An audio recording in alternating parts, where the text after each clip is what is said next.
Bismillahirrahmanirrahim. Alhamdulillahilladzi ittasafa bil izzati wal 'azamah. Fa'abadahu al-'arifun qiyaman bi huquqir rububiyyah. Asyhadu an la ilaha illallah wahdahu la syarika lah. Syahadatan man 'arafahu wa syahadah. Wa asyhadu anna sayyidana Muhammadan abduhu wa rasuluhu khairul bariyah.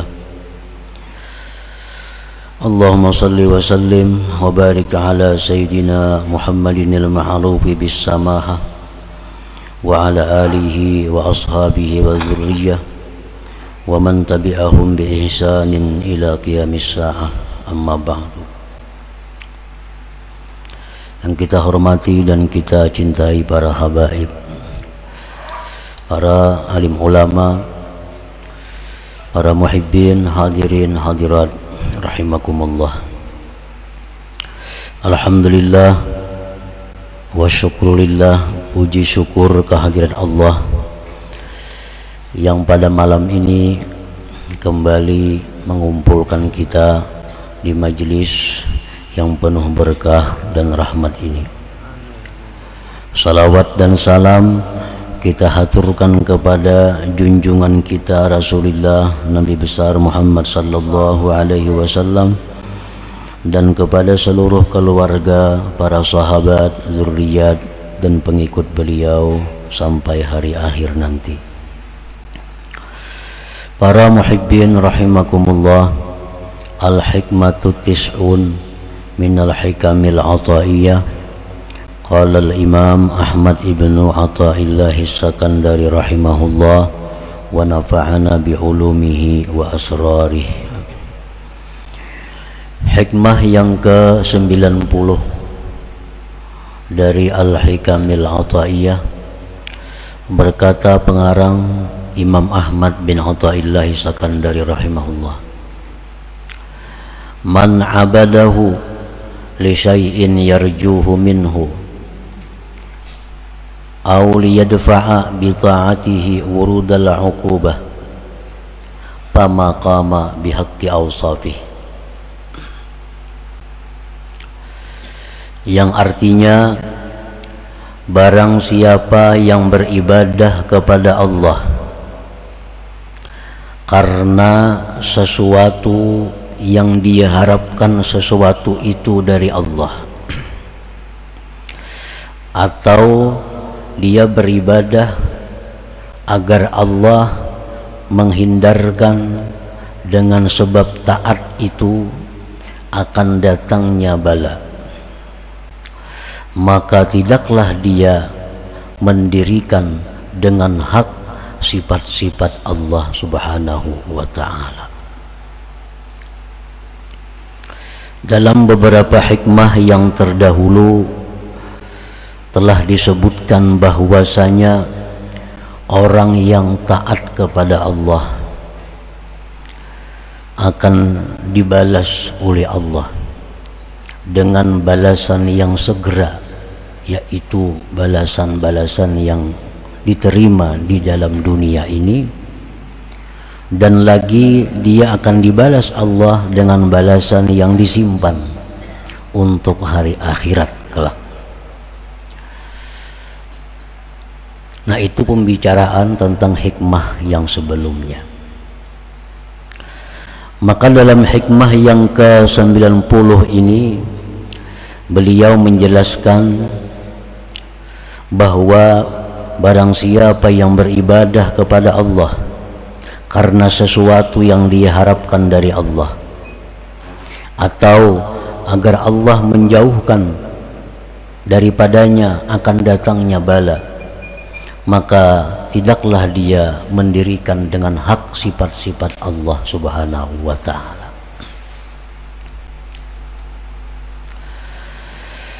Man abadallaha ta'ala li syai'in yarjuhu minhu fid dunya kasa'atir rizki wa tayyibil ma'isah aw fil akhirah kal jannati wa na'imiha aw liyadfa'a anhu bi ta'atihi wurudal uqubah fid dunya kadaikir rizqi wal amrad wa ghairihima aw fil akhirah kannar wa nakali fama qama bi haqqi awsafir rububiyyah allati hiya al-'azamah wal kibriya wal 'izzatu wal ghina wa jami'u awsafil kamal wa nu'util jalali wal jamal. Barang siapa yang beribadah kepada Allah, apapun bentuk ibadahnya, baik sembahyang, puasa, menuntut ilmu, naik haji, umrah, dan lain-lainnya. Barang siapa yang beribadah kepada Allah karena, artinya terdorong oleh sesuatu yang dia harapkan sesuatu itu daripada Allah, seperti keluasan rezeki, baiknya penghidupan, atau di akhirat seperti surga dan kenikmatannya,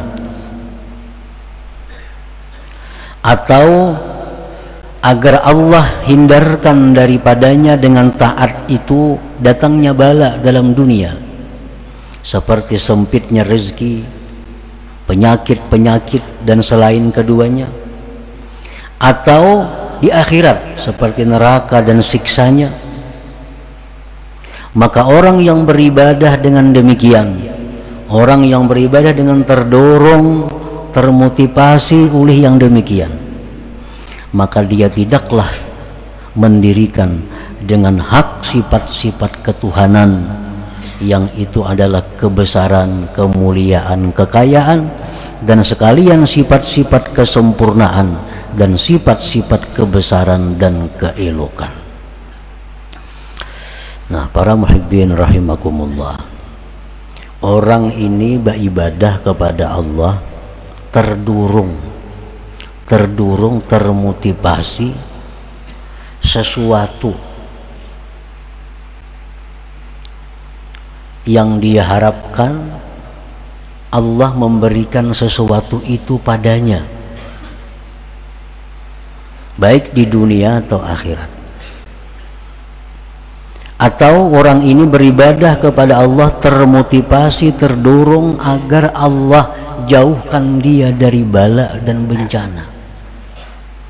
Maka orang yang seperti ini, orang ini ibadahnya tidak bisa dikatakan baik, tidak bisa dikatakan sempurna.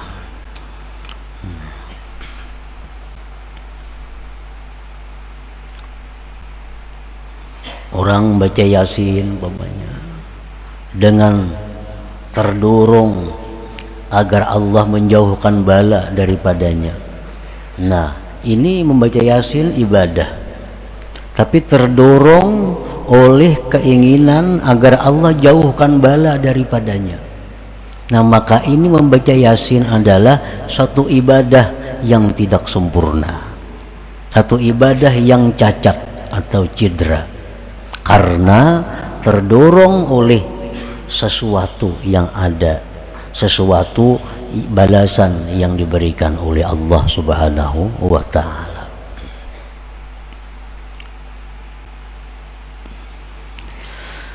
Pannasu fi ibadatillahi ta'ala bi'atibari ikhlasihim ala thalathati aqsam. Maka bermula manusia pada beribadah kepada Allah Subhanahu wa ta'ala dengan ma'iktibar keikhlasan mereka itu terbagi 3 macam golongan manusia. Faminhum may ya'budullah khawfan min 'iqabih ajilan aw ajila aw tama'an fi rahmatih wa hifzih ajilan aw ajila wa hum min awamil muslimin fa ibadatuhum ma'lulatun madkhulah. Maka sebagian dari manusia Ada orang yang beribadah kepada Allah karena takut dari siksa Allah. Ada orang yang beribadah kepada Allah itu karena takut terhadap ancaman Allah, baik di dunia atau akhirat. Atau dia beribadah itu karena ingin dapat rahmat dan lindungan Allah di dunia atau akhirat. Wahum min awamil muslimin, maka orang seperti itu adalah golongan orang awam daripada kaum muslimin.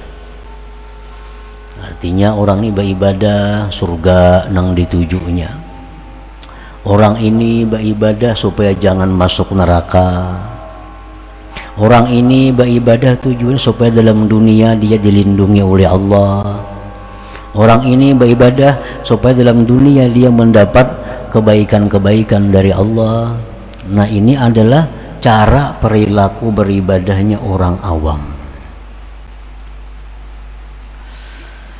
Fa'ibadatuhu ma'lulatun madakhulah, maka ibadah mereka ini sakit dan cedera. Arti ibadahnya itu kada sempurna. Ibadahnya itu kada sempurna. Ibadahnya itu murah nilainya di sisi Allah Subhanahu wa ta'ala. Karena barang apapun bila sakit, bila cedera, tentu itu murah. Nah, jadi ibadah-ibadah orang awam yang seperti demikian, maka itu ibadahnya nilainya sedikit di sisi Allah Subhanahu wa ta'ala. Wa fihim qala alaihi salatu wassalam, dan pada mereka itulah Rasulullah sallallahu alaihi wasallam bersabda, laulan nar ma sajada lillah sajid. Ujar Nabi, andai kata tidak ada api neraka, niscaya tidak ada sujud bagi Allah seseorang yang sujud. Nah, ini orang-orang awam. Jakanya kada ada neraka, kada bisa bayangan orang awam ini. Kada bisa bayangannya. Cuma karena takutan masuk neraka, lalu sembahyang, puasa, berzakat. Nah, karena takutan masuk neraka. Laulan nar ma sajada lillah sajid, jikalau tidak ada neraka, tidak ada orang yang sujud kepada Allah. Nah, ini golongan tadi. Artinya golongan ini bukan golongan yang tidak baik, bukan. Cuma kurang baik. Kurang baik. Wa fihim aidan qala alaihi salatu wassalam, dan pada mereka itu pula Rasulullah bersabda, la yakun ahadukum kal abdisu in khafa hamila wala kal ajirisu illam yu'tal ujrah lam ya'mal. Janganlah kalian itu seperti seorang budak, seorang hamba yang jahat. Bila mana takut, dia beramal. Jadi beramalnya itu karena ketakutan, karena takut. Dan jangan pula kalian seperti seorang buruh yang jahat. Bila mana tidak diberi upah, dia tidak bekerja.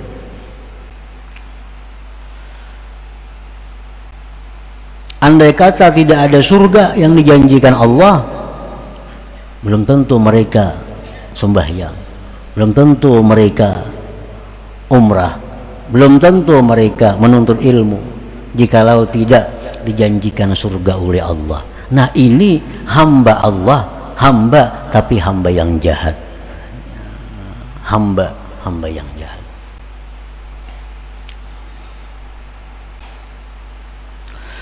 Wa fi Zabur, tersebut dalam kitab Zabur, wa man azlamu mimman abadani li jannatin aw li narin law lam akhluq jannatan wala nara alam akun ahlan li an uta'a.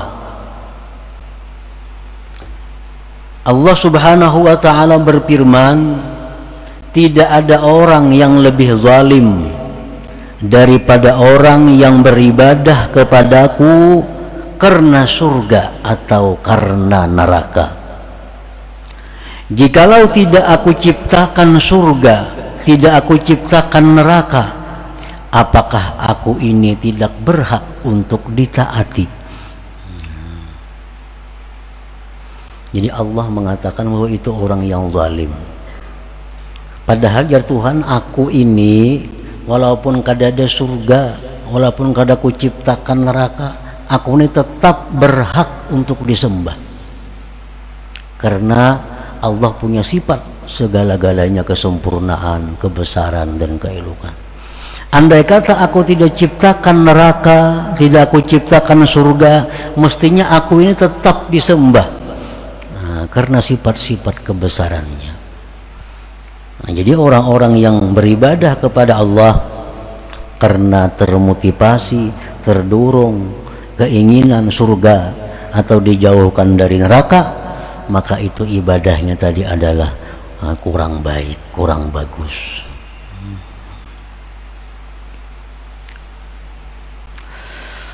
Qala Abu Hazim Al-Madani, inni la astahi min rabbi an a'budahu khawfan minal azab wa an a'budahu li jannah walakin a'buduhu mahabbatan lah. Abu Hazim Al-Madani berkata, sungguh aku malu dari Tuhanku bahwa aku beribadah itu karena takut daripada azabnya, dan aku malu beribadah kepada Allah itu mengharapkan surganya Allah. Tetapi aku beribadah kepada Allah itu karena aku cinta kepada Allah Subhanahu wa ta'ala. Nah, jadi itulah golongan orang-orang awamul muslimin, orang yang kada menuntut ilmu, orang yang hanya sekedar tahu tentang agama. Nah, mereka beribadah dengan demikian tadi caranya. Bila beribadah pasti ada untingannya. Bila beribadah ada aja yang diharapnya.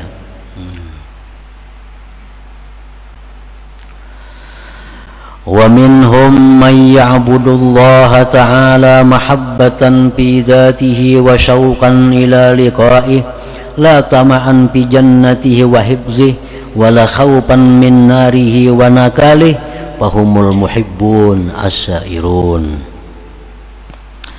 Sebagian manusia lagi ada yang beribadah kepada Allah itu karena cinta kepada Allah, rindu bertemu Allah,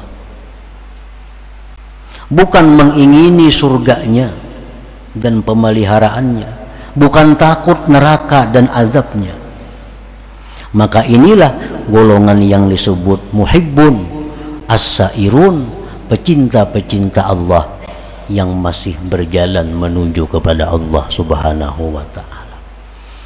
Nah, orang ini beribadah kepada Allah, dia ada menemukan kesenangan. Nah, dia beribadah kepada Allah ada menemukan kerinduan kepada Allah. Dia bukan mengharap surga, bukan takut neraka, kada. Cuma bila mana mereka beribadah, mereka ada ketenangan. Nah, mereka ada kerinduan kepada Allah.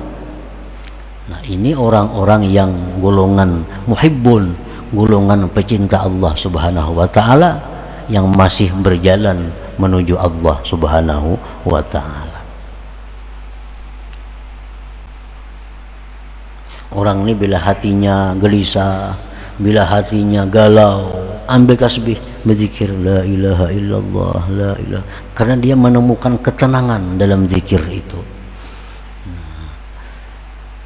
Orang ini bila hatinya kada nyaman, baca Quran, dia menemukan kenikmatan dalam baca Quran itu. Nah, ini orang-orang muhibbun.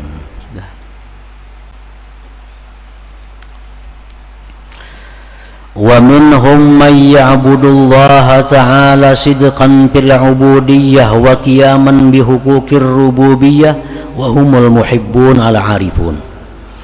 Sebagian lagi di antara manusia, orang yang beribadah kepada Allah itu karena membenarkan bagi kehambaannya dan melaksanakan hak Tuhannya. Itulah orang-orang yang cinta kepada Allah, al-arifun, yang sudah ma'rifat kepada Allah. Nah, ini yang paling hebat ini. Orang yang beribadah kepada Allah itu semata-mata karena Allah. Nah, kadang dia mencari kerinduan kepada Allah, kadang dia mencari ketenangan, apalagi surga neraka. Tapi dia beribadah kepada Allah semata-mata bahwa aku ini hamba yang mesti beribadah kepada Allah, dan Allah adalah Tuhan yang berhak untuk disembah. Nah, kadang ada yang lain daripada itu. Jadi orang ini beribadah kepada Allah karena merasa dirinya itu hamba, merasa bahwa Allah itu Tuhan. Itu aja. Kadada motivasi lain, kadada beribadah, kadada dorongan lain, kadada. Setiap kali dia melakukan ibadah, sebabnya karenanya dia ini hamba, Allah Tuhan, dan hamba itu mesti mengabdi kepada Tuhan. Nah, itu aja.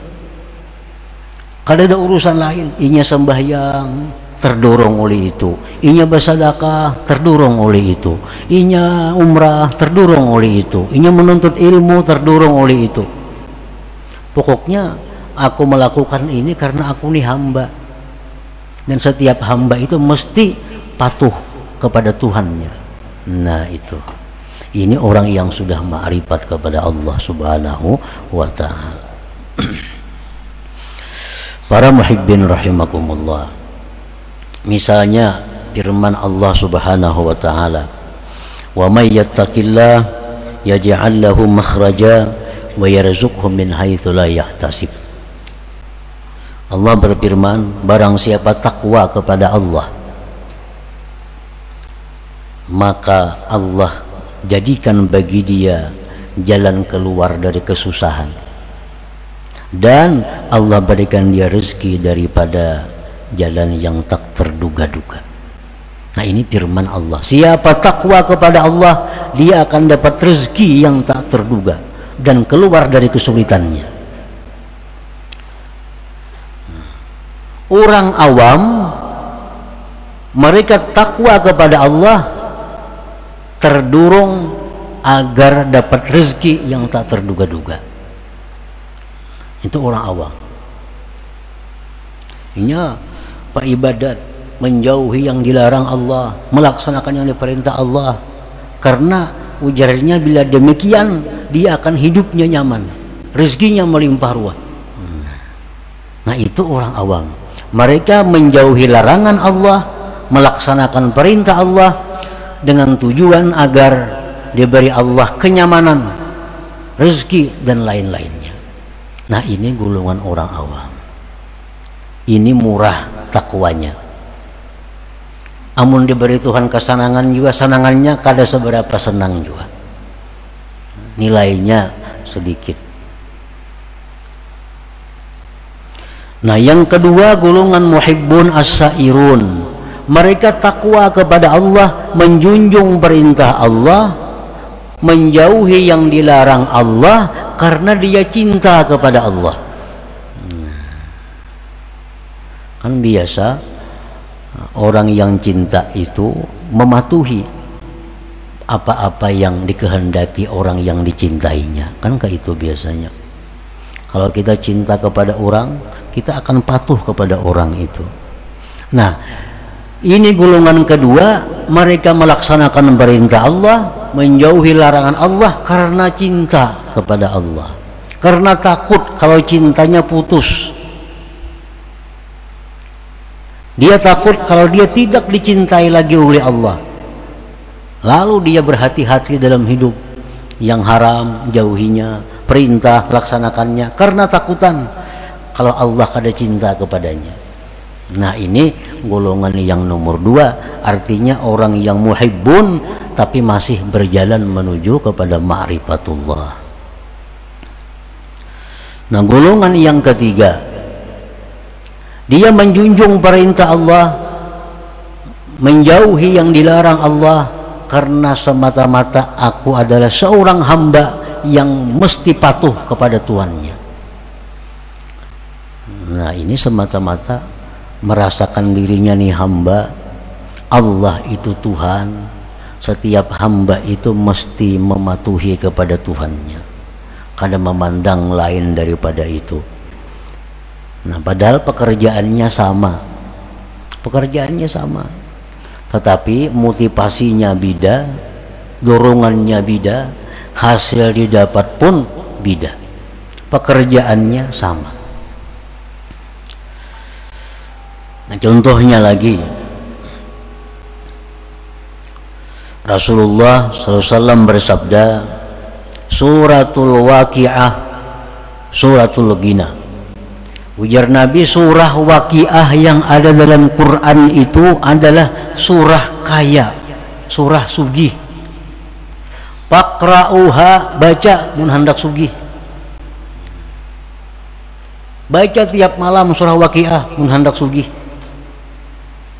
Wa'allimuha auladakum, ajarkan kepada anak-anak kamu. Surah waqi'ah. Orang-orang awamul muslimin, mereka tiap malam baca surah waqi'ah supaya sugih. Supaya sugih. Mereka ajarkan anak-anaknya baca waqi'ah, kamu hidup nyaman, hidup kamu kada fakir. Baca waqi'ah. Cuma harapannya supaya hidup ini jangan kekurangan rezeki, jangan kekurangan duit. Orang-orang yang golongan kedua, mereka baca surah waqi'ah, baca juga waqi'ah, tapi dorongannya bukan supaya sugih kada, karena mereka baca surah waqi'ah itu adalah membaca kalam Allah, kalam orang yang dia cintai. Nah, lalu dia merasakan ada kenikmatan, ada kenyamanan dalam membaca waqi'ah itu. Ini golongan muhibbin. Yang ketiga, golongan yang paling tinggi, dia baca surah waqi'ah karena ini adalah kalam Tuhanku dan aku seorang hamba mesti membaca surat dari Tuhanku. Nah, karena ada tujuan-tujuan lain daripada itu. Nah, ini golongan yang ketiga. Baca surah waqi'ah, ini perintah Allah. Aku hamba mesti patuh kepada perintah. Nah, kayak itu aja. Ini sudah orang makrifat macam itu. Kenapa sembahyang? Ini sembahyang perintah Allah, kau laksanakan. Kada mengharapkan surga apa kada ada. Ini perintah Allah, kau laksanakan sembahyang. Nah, kalau macam itu perilaku kita, motivasi kita beribadah, berarti kita memakai motivasi orang yang makrifat dengan Allah Subhanahu wa ta'ala. Fastahi ayyuhal insan an tatluba ajran ala ibadatik, malulah engkau wahai manusia bahwa engkau meminta upah atas ibadah itu. Mestinya kita malu, nah, kita minta ganjaran atas ibadah itu, mestinya malu.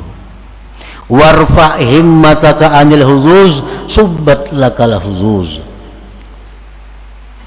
tinggikan keinginan engkau dari kepentingan-kepentingan surga, neraka dan lain-lainnya, niscaya ditumpahkan bagi engkau kepentingan-kepentingan itu. Nah, artinya kalau orang tuh baca Quran, baca surah waqi'ah, atau ia takwa kepada Allah semata-mata karena dia hamba Allah dan yang menyuruh ni Tuhan adalah Tuhannya Allah Subhanahu wa ta'ala, dia baca Quran, dia takwa kepada Allah, akan Allah tumpahkan baginya bagian-bagian seperti yang diingini oleh orang-orang awam tadi, bahkan lebih banyak daripada yang diberikan kepada orang-orang awam tadi. Orang awam baca surah waqi'ah, berduit inya, berduit karena tujuannya memang itu. Nah, orang ini kada tujuan apa-apa, dia baca waqi'ah juga, tapi Allah berikan rezeki yang melimpah ruah kepada orang ini. Beda dengan rezeki yang diberikan Allah kepada orang yang awam tadi, lebih banyak, bahkan sampai kepada anak cucu cicit intahnya. Diberikan Allah rezekinya, diberikan Allah keluasan nikmatnya, berkat berkat keikhlasan yang murni dari nenek moyangnya yang dahulu itu. Orang awam tadi paling-paling saganinya seorang itu, anak cucunya kada sampat menikmati itu. Tapi kalau orang-orang yang ma'rifat kepada Allah ini, yang mana mereka beribadah semata-mata karena merasa dirinya hamba yang mesti beribadah, nah ini Allah berikan segala macam bagian-bagian yang abadi, yang sampai kepada anak cucunya menikmati bagian-bagian itu. Nah, warfa himmataka anil huzuz subbat lakal huzuz. Angkatlah dari keinginan engkau, keinginan-keinginan, niscaya akan ditumpahkan bagi engkau bagian-bagian itu. Jadi umpamanya orang baca surah Waqiah dengan tujuan supaya dapat duit, diberi Tuhan duit 100.000, dapat duit enggak? Orang baca surah Waqiah tujuannya semata-mata menjunjung perintah Allah, 1 miliar Tuhan beri. Mana akunnya? Allah tahu yang pertama ini mata duitan. Baca surah Waqiah hendak di duit, beri Tuhan juga duit cuma 100.000, murah.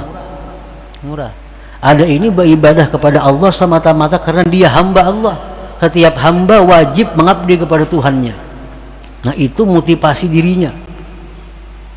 Nah ini akan diberikan Allah harta, segala macam kenikmatan yang sampai anak cucu buyut intahnya akan mendapatkan bagian daripada itu. Nah para muhibbin rahimakumullah, jadi kebiasaan salah kita, kebiasaan buruk kita, bila mana kita beribadah selalu mengharapkan ganjaran Allah, kita beribadah mengharapkan gantian dari Allah, maka itu kita tinggalkan. Nah kita rubah, setiap kali kita beribadah kita semata-mata itu menjunjung perintah Allah. Diberi Tuhan kakak ada tahu urusannya, ini perintah yang mesti kau laksanakan. Dan Tuhan pasti akan memberikan yang berlipat ganda itu. Nah selanjutnya hikmah yang ke-91, ila hadratin Nabi sallallahu alaihi wasallam. Al-Fatihah. Iyyaka na'budu wa iyyaka nasta'in, ihdinas siratal mustaqim. Ya Allah biha, ya Allah biha, Allah bihusnil khatimah. Ya Allah biha, ya Allah biha, Allah bihusnil khatimah. Ya Allah biha, Allah biha, Allah bihusnil khatimah. فيا أيها الرجل منه شفاعة صلوا عليه وسلموا تسليما.